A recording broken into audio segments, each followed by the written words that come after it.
नमस्कार, भक्ति भजन चैनल में आपका स्वागत है। आज हम सुनेंगे लोमश ऋषि द्वारा संतान सप्तमी की व्रत कथा। अयोध्या का राजा था नहुष। उसकी पत्नी का नाम चंद्रमुखी था।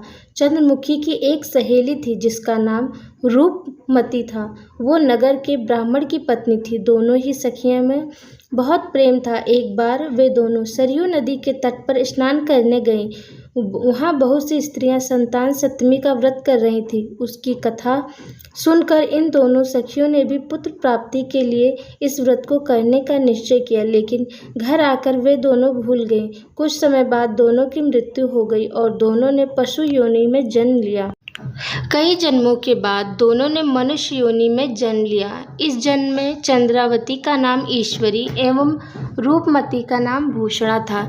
ईश्वरी राजा की पत्नी एवं भूषणा ब्राह्मण की पत्नी थी। इस जन्म में भी दोनों में बहुत प्रेम था। इस जन्म में भूषणा को पूर्व जन्म की कथा याद थी, इसीलिए उसने संतान सप्तमी का व्रत किया, जिसके प्रताप से उसे 8 पुत्र प्राप्त हुए। लेकिन ईश्वरी ने इस व्रत का पालन नहीं किया, इसीलिए उसकी कोई संतान नहीं थी। इस कारण उसे भूषणा से ईर्ष्या होने लगी थी। उसने कई प्रकार से भूषणा के पुत्र को मारने की कोशिश की, लेकिन उसके व्रत के प्रभाव से उसके पुत्र को कोई क्षति न पहुंची। थक हार कर ईश्वरी ने अपनी ईर्ष्या एवं अपने कृतज्ञ के बारे में भूषणा से कहा और क्षमा भी मांगी।